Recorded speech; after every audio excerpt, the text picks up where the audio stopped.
Bonjour Damien, comment vas-tu? Je vais super bien. Alors, est-ce que c'est la première fois que tu participes à un festival de cinéma en tant que membre du jury?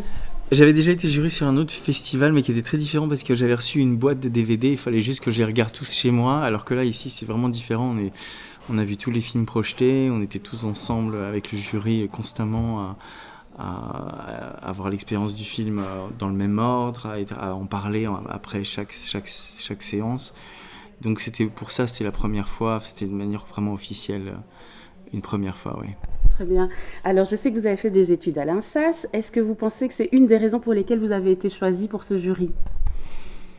Non, je pense pas. Je pense que Hervé avait vu déjà plusieurs spectacles que j'avais fait, dont Babel, que j'avais fait il y a 10 ans avec Sidi Larbi. Il avait vu Vassal aussi, la pièce que j'ai fait au Japon, qui était venue en 2009. Et je pense que c'est à la suite d'avoir vu ces spectacles qu'il a eu l'idée de m'inviter à venir faire partie du jury pour ça. Je crois qu'ils essaient d'avoir à chaque fois des gens de différents profils, même qui ne sont pas forcément juste du cinéma. Enfin, j'ai fait quelques films aussi, donc j'ai aussi quand même un œil aussi pour le fait d'avoir travaillé sur ces films de manière assez intensive. Après, il faut demander à Hervé pourquoi est-ce qu'il m'a demandé de le faire, mais à première vue, peut-être aussi par le fait que c'est d'ailleurs intéressant de voir des films d'études qui avaient été faits à l'INSAS dans la sélection, dont un qui est très très réussi. Dans votre travail de chorégraphe, vous aimez décloisonner, c'est-à-dire travailler avec d'autres formes d'art comme l'art plastique. Quelle place le cinéma a-t-il dans votre manière de concevoir un nouveau projet? Le cinéma a toujours été une énorme source d'inspiration. Je pense que c'était toujours, quand les gens me demandaient quel chorégraphe t'inspirait, tout ça, mais en fait je dirais toujours, moi c'est plutôt des films qui souvent au départ en tout cas été des vraies sources d'inspiration, et encore toujours maintenant, le cinéma est vraiment un de mes médiums artistiques préférés. Je plonge, enfin je suis vraiment un cinéphile pour le coup. J'ai Criterion Channel, qui est ce lieu incroyable où on peut voir des films qui ont été faits il y a 60 ans, plus même, des vrais films, des films qui peuvent vraiment vous changer votre perception du monde. Et moi, j'ai travaillé sur plusieurs films.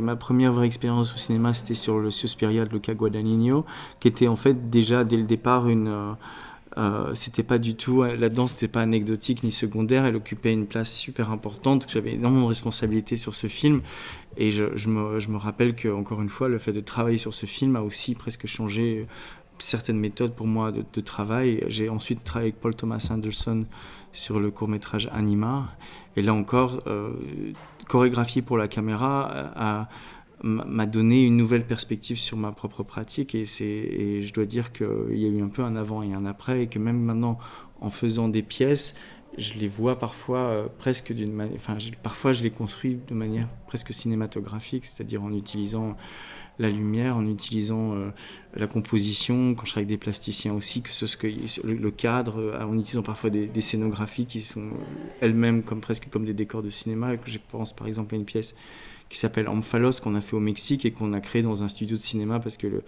décor, qui était une espèce d'antenne parabolique de 12 mètres de diamètre, n'entrait pas dans un studio de danse. Donc moi, en effet, j'aime décloisonner, j'aime bien travailler avec des gens pour la musique, dans la mode, dans le cinéma, avec les arts plastiques, certainement. Et pour moi, c'est toujours une manière. La danse a toujours été un médium extrêmement qui pouvait se marier avec tous les autres médiums. C'est ça que j'ai toujours aimé dans la danse contemporaine, c'est que c'était un langage finalement très libre, oui. et que presque on dit toujours que l'opéra c'est l'art le plus total, parce que j'avais travaillé pour l'opéra et je trouve peut-être total, mais certainement pas spontané, parce que tout doit être extrêmement planifié, préparé. Et je trouve qu'avec la danse, il y a moyen justement de la faire résonner avec plein d'autres. Et ça, j'adore ça, la faire infiltrer plein d'autres médiums, et du coup toucher des publics qui n'y auraient pas forcément accès, en tout cas. Donc ça me plaît beaucoup, et j'aime bien casser les hiérarchies aussi entre art, ce qu'on dit savant, et art plus populaire, et si c'est fait avec rigueur, je trouve que ça peut être très juste. Damien, merci, vous répondez à 1000 questions, j'adore, mais j'en ai encore 1000 autres. D'accord. Alors, justement, vous dites que vous avez collaboré avec Paul Thomas Anderson pour Anima, qui est sur Netflix, que j'ai vu, c'est magnifique. Alors, comment s'est passé le travail avec Tom York? Est-ce qu'il avait des bases de danse contemporaine? J'étais impressionnée par son niveau. Il est incroyable. Tom a toujours eu une énorme fascination, je pense, pour la danse, qui, lui, selon ses propres mots, il trouve que c'est un art c'est un des arts les plus purs. Et c'est vrai que c'est peut-être l'art le plus éphémère en fait. C'est pour ça que le fait de l'intégrer dans un film m'intéresse, parce que ça casse un peu cette malédiction qu'on a dès qu'on fait un spectacle, de n'être obligé de le jouer et puis de savoir que ce n'est qu'un souvenir une fois que c'est fait. Je pense que on avait commencé à collaborer sur Suspiria et il avait été obligé de chorégraphier de faire la musique sur les chorégraphies préexistantes. Je ne pouvais pas partir de sa musique, c'était trop tard dans le processus. Et sur Anima, on a fait le contraire. Il m'a envoyé plusieurs des chansons de son dernier album et m'a demandé éventuellement de faire des propositions par rapport à ça. Donc la musique avait été le point de départ. Et donc c'est là qu'on a commencé à développer. Ça a été assez progressif, mais en même temps c'est très vite parti d'être un projet complètement expérimental qu'on devait faire avec très peu de moyens pour une méga production sur Netflix avec Paul Thomas. Et du coup c'était un énorme challenge, mais en même temps il y avait une telle fluidité dans notre manière de communiquer, de préparer la chose, que c'était en fait vraiment passionnant puis très fluide. Et en effet, Tom avait déjà dansé, j'avais déjà vu, je sais qu'il avait déjà une présence physique, j'avais déjà vu en concert, j'avais vu dans certains de ses clips, un qu'il avait fait avec Wayne McGregor. Et en fait, en travaillant avec lui, on a travaillé 6 ou 7 jours et il voulait travailler donc avec Diana, qui est maintenant sa femme. Quel parallèle faites-vous avec le cinéma, et y a-t-il je veux dire, pour vous, un lien justement avec cette question du conscient, de l'inconscient, de la réalité, de la fiction? Moi, j'adore ce que dit Happy Chapang. J'arriverai jamais à dire son nom complètement, mais j'ai vu une interview de lui qui disait que la durée d'un film, c'était la même durée qu'un cycle de sommeil, que c'était plus ou moins 90 minutes, 90 minutes. Et que voir un film, c'était comme en fait observer un rêve collectivement. Donc pour moi, il y a cette vraie dimension onirique dans le cinéma. Je pense que mes réalisateurs préférés abordent tous cette notion du rêve, et que ce soit des gens comme David Lynch il y a même des gens comme Hayao Miyazaki qui à chaque fois utilisent aussi le cinéma comme une manière d'accéder à une forme d'inconscient collectif. Et c'est vrai que là encore, même je parle encore de réalisateurs beaucoup plus anciens, comme des gens comme Mizoguchi, qui est un de mes réalisateurs préférés, et qui a aussi des longues scènes de nuit qui sont complètement, qui sont des rêves éveillés. Et je dois dire que pour moi, il y a une vraie...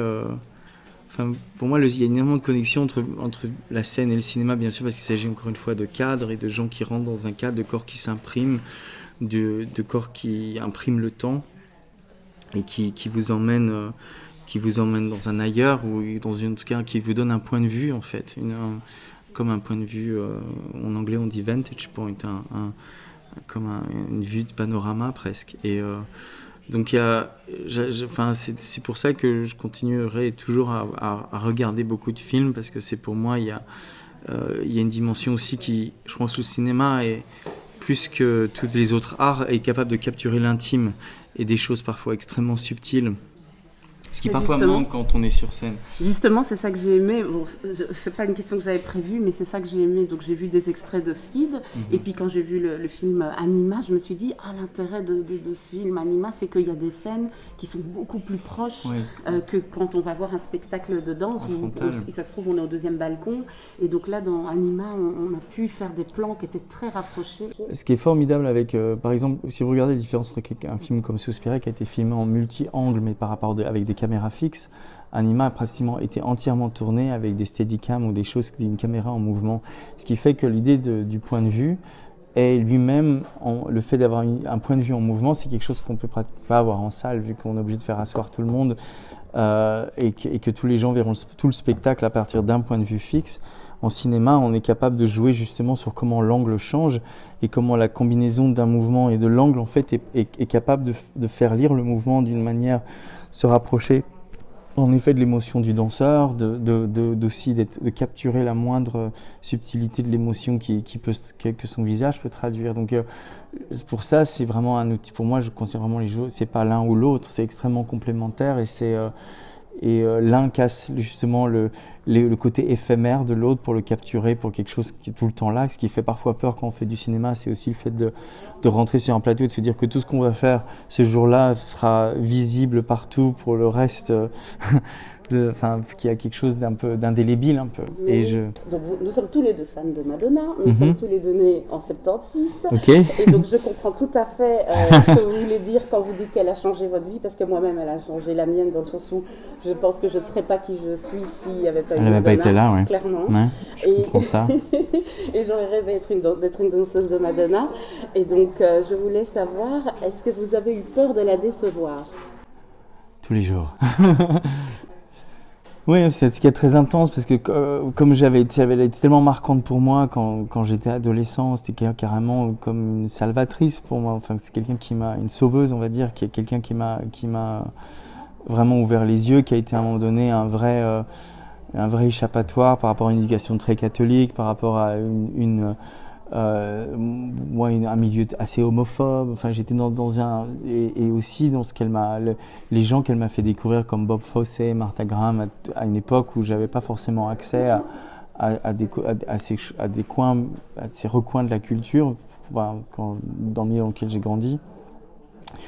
Et du coup, quand elle m'a contacté après avoir vu Suspiria, j'étais très surpris. Je crois que j'ai répondu à son assistante qui me demandait si j'étais intéressé de collaborer. Je lui ai dit que j'attendais ce mail depuis 30 ans, donc je serais complètement prêt à la rencontrer. Puis on s'est rencontrés 2 semaines après chez elle à Londres. Et j'étais frappé par le fait qu'elle me rencontre en tête-à-tête chez elle pendant 2 heures. Et c'était bien sûr extrêmement intimidant, mais en même temps, ce qui est assez génial avec elle, c'est que tout de suite, elle devient une collaboratrice.